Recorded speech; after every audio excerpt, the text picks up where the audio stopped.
इफिसुस नगर की कलीसिया के नाम संत पौलुस का पत्र, अध्याय 4, एकता के लिए अनुरोध। परमेश्वर ने आप लोगों को बुलाया है, आप अपने इस बुलावे के अनुसार आचरण करें। यह आप लोगों से मेरा अनुरोध है जो प्रभु के कारण कैदी हूं।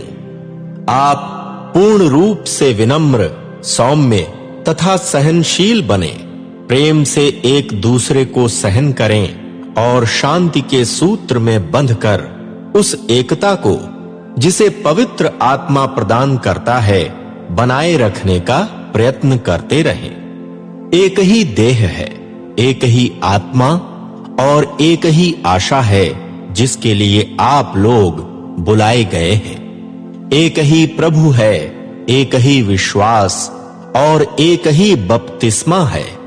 एक ही परमेश्वर है जो सबका पिता, सबके ऊपर, सबके साथ और सब में व्याप्त है। कलीसिया की परिपूर्णता हेतु मसीह के वरदान। मसीह ने जिस मात्रा में देना चाहा, उसी मात्रा में हम में से प्रत्येक को कृपा प्राप्त हुई है। इसलिए धर्म ग्रंथ कहता है, वह ऊंचाई पर चढ़ा और बंदियों को बांध ले गया। उसने मनुष्यों को वरदान दिए, वह चढ़ा। इसका अर्थ यह है कि वह पहले पृथ्वी के निचले प्रदेशों में उतरा। जो उतरा वह वही है जो आकाश से भी ऊंचे चढ़ा, जिससे वह सब कुछ परिपूर्ण कर दे।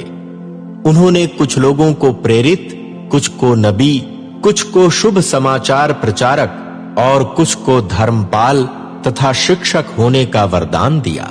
इस प्रकार उन्होंने सेवा कार्य के लिए संतों को योग्य बनाया, जिससे मसीह की देह का निर्माण उस समय तक होता रहे जब तक हम सब विश्वास तथा परमेश्वर के पुत्र के ज्ञान में एक नहीं हो जाएं और मसीह की परिपूर्णता के अनुसार परिपक्वता की मात्रा में पूर्ण मनुष्यत्व प्राप्त न कर लें। इस प्रकार हम बालक नहीं बने रहेंगे और भ्रम में डालने के उद्देश्य से निर्मित धूर्त मनुष्यों के प्रत्येक सिद्धांत के झोंके से विचलित होकर बहकाए नहीं जाएंगे। हम प्रेम पूर्वक सत्य का अनुसरण करें और मसीह में सब प्रकार की उन्नति करते जाएं। मसीह ही कलीसिया का शीर्ष है और उनसे समस्त देह को बल मिलता है। तब देह अपनी सब संधियों द्वारा सुसंगठित होकर प्रत्येक अंग की समुचित सक्रियता से अपनी परिपूर्णता तक पहुंचती और प्रेम द्वारा अपना निर्माण करती है। आप लोग नवीन स्वभाव धारण कर लें। मैं आप लोगों से यह कहता हूं और प्रभु के नाम पर यह अनुरोध करता हूं कि आप अब से विधर्मियों जैसा आचरण नहीं करें, जो निस्सार बातों की चिंता करते हैं। उनकी बुद्धि पर अंधकार छाया हुआ है। वे अपने अज्ञान और हृदय की कठोरता के कारण ईश्वरीय जीवन से विमुख हो गए हैं। वे नैतिक बोध से शून्य होकर लंपटता के वशीभूत हो गए हैं और उनमें हर प्रकार के अशुद्ध कर्म की लालसा निवास करती है। आप लोगों को मसीह से ऐसी शिक्षा नहीं मिली।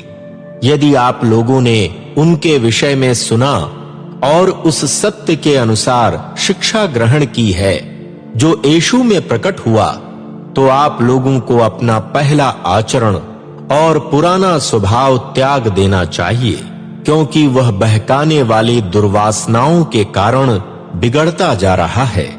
आप लोग पूर्ण रूप से नवीन आध्यात्मिक विचारधारा अपनाएं और एक नवीन स्वभाव धारण करें, जिसकी सृष्टि परमेश्वर के अनुसार हुई है और जो धार्मिकता तथा सच्ची पवित्रता में व्यक्त होता है। नए जीवन के नियम।